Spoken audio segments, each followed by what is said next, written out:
Around 1:30 a.m. this morning, massive cargo ship Dali crashed into one of the main support columns for the Francis Scott Key Bridge in Baltimore, completely destroying the bridge, knocking several vehicles into the ocean, and cutting off one of the largest ports on the East Coast from traffic. This is a mass casualty event. They are calling it a catastrophe.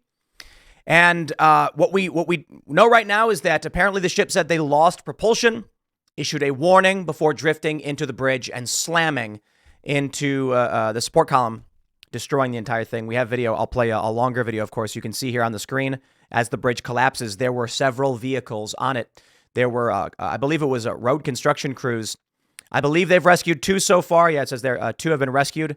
One, I believe, is in serious condition. There may be upwards of 20 people who are currently missing.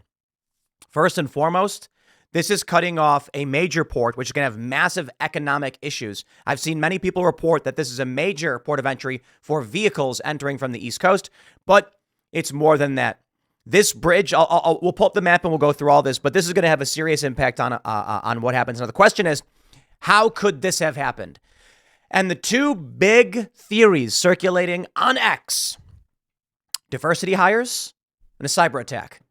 I got to be honest, guys. I think the diversity hires hypothesis, or theory, whatever you want to call it, is a bit lacking. Many people are arguing that they use local ship pilots or captains. I think pilot is the right word. I'm not sure. The ship is a Singaporean ship, but into and out of port, apparently some people are saying that they use locals to drive for this reason, and that because of a diversity hire, this person failed to properly drive the ship, causing some overheating of the engine. It burns out. Something happened. Honestly, I don't know. I don't know exactly what happens. You can see the lights on the cargo ship shut down briefly, which has led many to say cyber attack. Now, we don't know. We don't know. But of course, a week ago, Ron Paul warned a Black Swan event is coming this year. And he's not the only one. It's not an idea he just made up. Many have been warning that for a lot of reasons, if you know what I mean, there will be a Black Swan event. So, of course, this means like a major catastrophic mass casualty event or economic crisis, something on par with the likes of, 9/11 perhaps, is what many people are concerned about. Let me start by showing you this video. We have this from Andy No. Let's see if we can make this big enough. So you can see the vessel here. Now pay attention. For those that are watching, the lights turn off right now. Just before, we're talking seconds before it slams, as it begins to turn and steer directly in, lights kick back on, and then it's it. Bang. Here we go. So let's see, what's the time lapse? But we're looking at about 15 seconds so far. It is now steering directly into the bridge, and you can see there's vehicle lights on the bridge in this video, Baltimore, Maryland, and there it is. It looks, it slams on the bridge. The whole bridge just completely collapses. We do have other angles, I believe. We have another angle right. This might be the same footage, just zoomed in. Yeah, okay, so the same footage, just zoomed in. Many people. So Aaron McIntyre says there's been a lot of speculation over whether this was the result of a cyber attack or just another example of our competency crisis. One thing is for sure, we've created a system which is reliant on a level of complexity that we can't securely maintain. So if you watch right now, in this video, the lights on the ship all shut off before it appears to turn with black smoke coming out of it straight into the support column. I believe I have the original tweet from Andrew Tate here, who says, the ship was cyber attacked. Lights go off and it deliberately steers towards the bridge supports. Foreign agents of the USA attacked digital infrastructures. Nothing is safe. Black Swan event imminent. Oh, man. We got helicopters flying overhead right now. Ladies and gentlemen, we are ridiculously close to this bridge. For those of us here at Timcast, this will have a direct, I think it's probably fair to say an indirect impact on us. But no, maybe direct impact is a better way to phrase it. I mean, look, we're not in frequent use of this bridge, but we do use BWI Airport. So there are three main airports that service our show. We have BWI, IAD, and DCA. These are Washington, D.C. area airports. Baltimore is an option. It's equidistant. So if you land at Baltimore, you drive straight west, you get to the West Virginia Panhandle. Or if you land in D.C., DCA is the worst because you got to drive through D.C. sort of, whereas IAD is just about outside. But those are the airports we use. BWI Airport is a couple miles, if maybe not even that much, from this bridge. Now, this bridge not only is by collapsing, shutting down the Baltimore port, it's also shutting down the alternate route around Baltimore up towards 95 into Philadelphia and New York. This is going to massively impact ground transport. A trucker, I don't know if trucks use this. I believe they do when they're trying to avoid going through Baltimore. In fact, I don't know. I don't know whether or not when you drive through Baltimore, you go through some tunnels. I don't know if truckers use it. I have to imagine they do, but oftentimes, and truckers, you guys can comment on this. You know better than I do. They go around the cities, specifically because of the height of bridges, tunnels, or otherwise. So let me see if I can pull up this map here. You can see here on Google. So you've got BWI airports right there. And we do use the Baltimore airport. Of course, we are in the West Virginia Panhandle over here, Martinsburg being right there. So if we go straight down from D.C. or straight, it's a comparable distance. So this is going to have an impact on whether or not we can use BWI if it's causing massive traffic jams by cluttering up the rest of the roads here.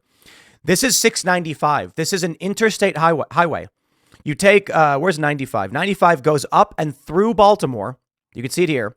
695 is the alternate route to go around the city of Baltimore to carry on back to 95 and make your way up through Delaware. So it's not just the roads, man. I suppose the question is, was it a cyber attack? Let me go through a bit of the what we know here. We've got the New York Times giving us the quick updates. And I'll just say right now, before we'll do some thought and experiments, thought and speculation, sorry. I think there's the first thing I thought when I saw this, cyber attack. I'll tell you why. It's entirely possible this ship lost control. These things happen. As many people have pointed out on social media, I don't know that I believe in coincidence anymore, especially considering what happened in Moscow. Though Vladimir Putin has said that the attackers were Islamic. So as much as he said they were fleeing to Ukraine and Ukraine may be involved, they appear to be, it could be extremist Islamism or something like this. But when we're dealing with the active degree of war we are, I think you can spare no benefit of the doubt to the idea of accidents. Right now, the presumption from our law enforcement, from our military, from our federal government should be, first and foremost, was this an attack? Immediately, take a look at the logs, take a look at the control systems. Who was piloting this? Was it on autopilot? Was it using GPS? What was going on? I have seen industrial control system hacks using 10 years ago. I don't remember exactly what they did, but they were talking about screwing with autopilot or confusing the sensors on ships so that the ships will accidentally veer off in the wrong direction. This has been something we've known about for a long time. And I think people need to understand when it comes to cyber attacks, they are easy, terrifyingly easy. And the infrastructure of this country, 50 to 100 years old. I mean, not all of it. I read this really fascinating bit of trivia, and it asked, question, what is the oldest working machine still in use today in the United States? And I'm probably ruining the actual trivia because I'm not sure it's the oldest, but they mentioned that the power line grid for most cities is over 100 years old now, around 120 years old, and it's not been updated. We still have these old poles. We just put them back up. This machine has never been replaced. We've just built upon it. We've fixed it in certain points. But what you need to understand is not so much about the power lines. It's that there's something called industrial control systems, ICS. And it's not overly complicated. It's not, they're all identical. But 10 years ago, 12 years ago, at the DEF CON and Black Hat conventions, and they do this every year, probably, it's called the, I think they do the industrial control system hacking all the time. They talked very easily about how this stuff is all insecure and they don't know if we can secure it. A lot of this infrastructure was built in the 70s. A lot of the technology used in these large vessels is from the 70s. Take a look at these planes that we fly. You take a look at private jets, seriously, and you'll see many of them are very, very old. You look up private jets that are currently in use, and you'll easily find a 1990 model, a 1980s model, and they're still worth millions of dollars, and they still work, and they can update the onboards and all that, but these are still old machines that are just being slowly fixed and upgraded. I suppose then you get into the ship of Theseus argument, and you can argue that the updates have repaired a lot of this stuff, but the concern here that I have is very much could easily be a cyber attack. And look at the massive economic damage we will reap because of this. The port of Baltimore being shut. Baltimore is already in crisis. The New York Times says a major bridge in Baltimore collapsed after being struck by a cargo ship. Officials were searching for road repair crews. Excuse me. Baltimore's fire chief, James Wallace, told reporters at a news conference that officials were searching for upwards of 7 people. Governor Wes Moore said in a statement that he's declared a state of emergency and he's in contact with Pete Buttigieg. The ship is a 948-foot-long cargo vessel named Dolly.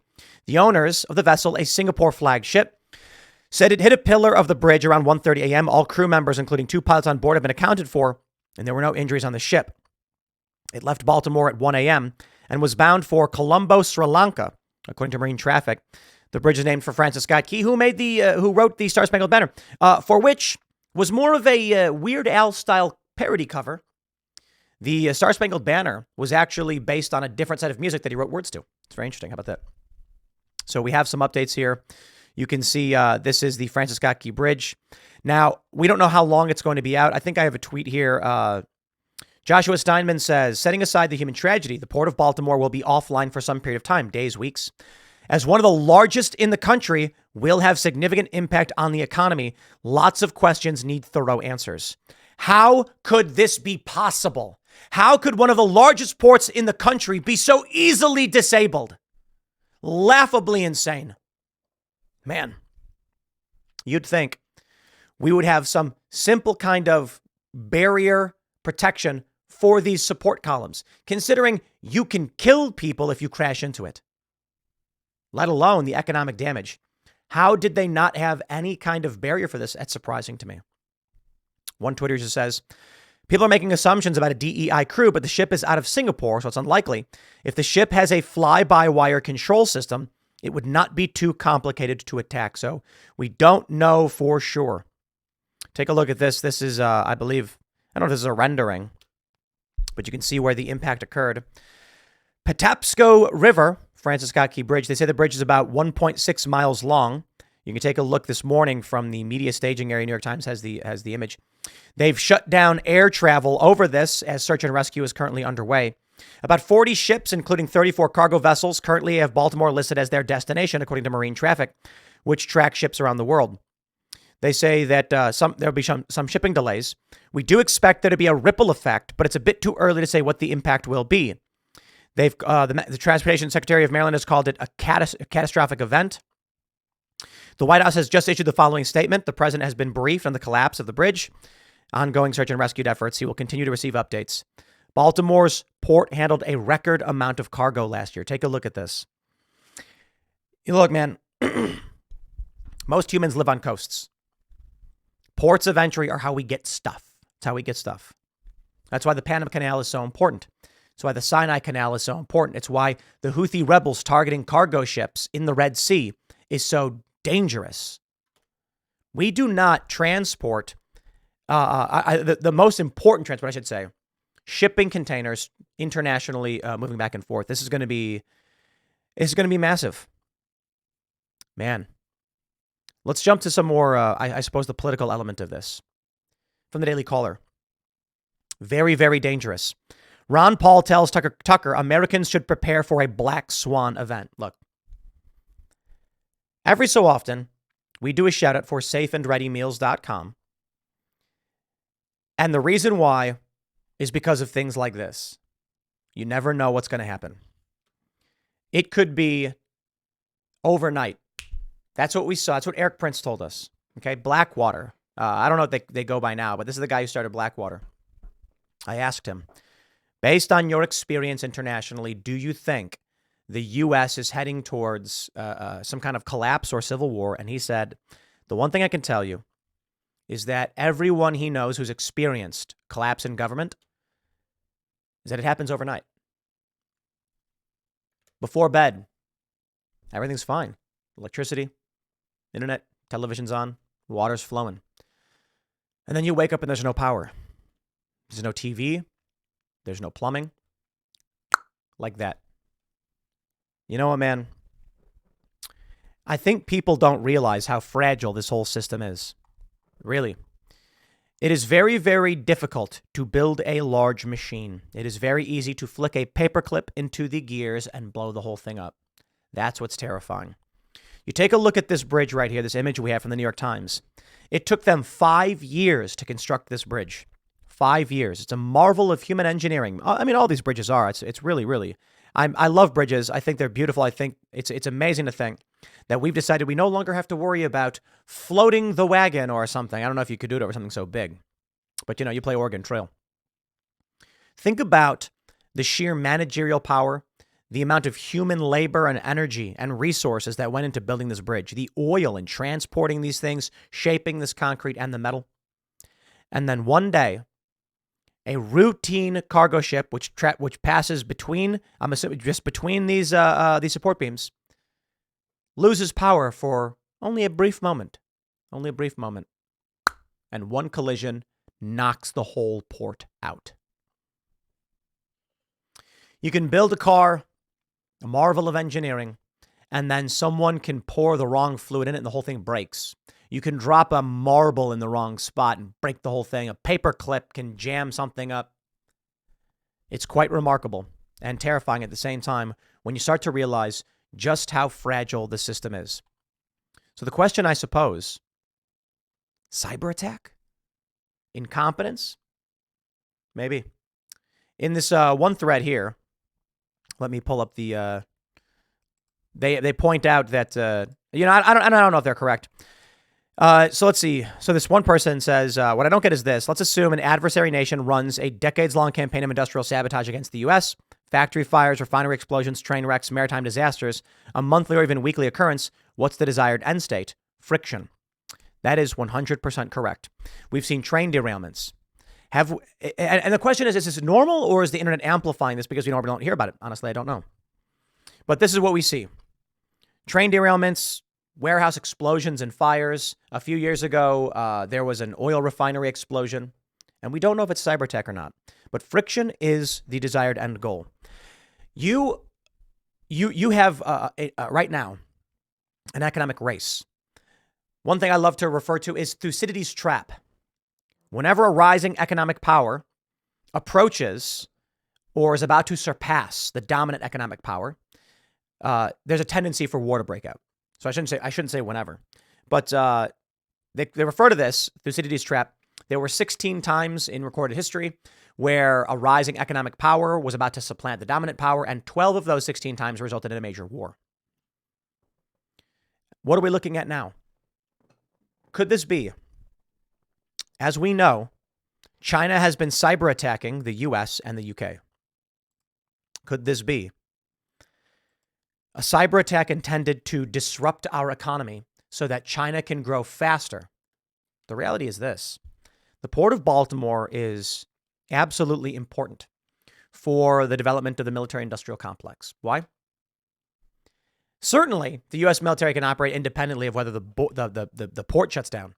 But transporting vehicles, resources, facilitates economics. Civilians play a major component, of course, in the development of weapons. You know, there's a guy who shipped a bunch of steel. Yeah, a bunch of steel was shipped from one factory to a warehouse, and you know what it's for. And then a lot of that steel ends up being distributed to weapons manufacturing. It's not even that.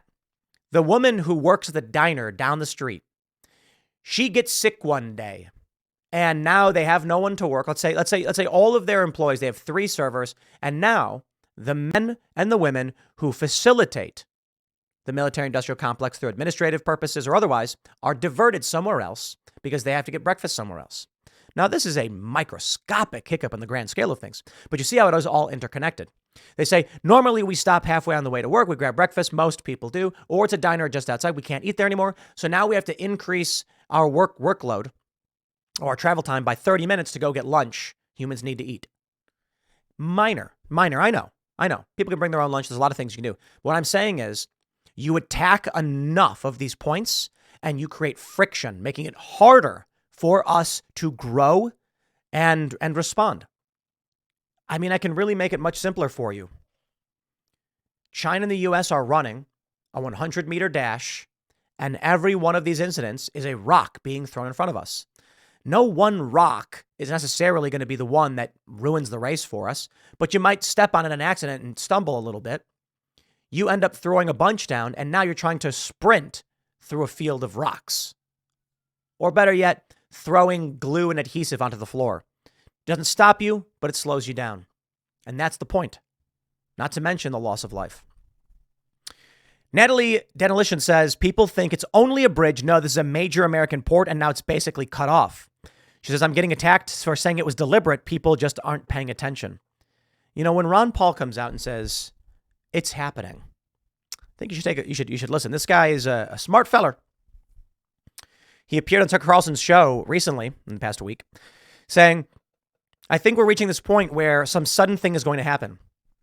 I believe in that theory of a black swan, it's going to pop up and it's not going to be controllable.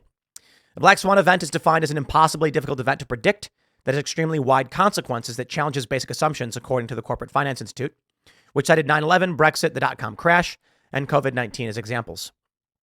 But people ask, what can they do? I think the most important thing is to understand what's going on. It's education. That's why I happen to have a homeschooling program that tries to teach this stuff early. All right. Here's what I'm going to say. If you haven't already, download a survival guide, download 4 or 5 onto your phone. You should have emergency backup batteries. You should have some kind of well, I don't know what the right word is for it. You should have a charging device that is capable of charging outside of the electric grid. So these backup batteries are great, but you got to plug them in. What we have here at Timcast, among things I will not mention, but I can tell you simply right now, in this room, in fact, literally just over there, we have these large batteries. They're called EF Delta, I believe. And you plug them in, they charge up, and they hold a very, very large charge. And you can plug in. We ran our air conditioner off this thing for an hour. Air conditioners take a lot of juice. So these things are great because you can get solar panels for them. And we've already run these tests where we've laid out this huge array of solar panels, and we've gotten the charging time for these things to a couple hours with this massive interlinked network of solar panels. Not gonna save the world, but I tell you, being able to generate electricity it could save your life. You get that. Hey, guess what? You can charge your phone. Your phone's gonna have information in it. Do you have your emergency survival guide? Do you have your bug out bag? Hey, don't take it from me. I'm not going to give you a hostile environment training. I don't know about that. I'm just saying, I hope you have taken these precautions because this is the year. With everything they're throwing at Trump, I do not see us getting through this year clean. Already, with this bridge collapse, this is bad. How long will the Baltimore port be shut down? And what does that mean for us? For those of us here at Timcast, this is basically our port for imports. I don't know. It might be harder to get some electronics. And there's other ports, don't get me wrong, but this could raise the price of a lot of things. More importantly, it could be a sign of what's to come, and it could get worse. I'll leave it there. Next segment's coming up at 1 p.m. on this channel. Thanks for hanging out, and I'll see you all then.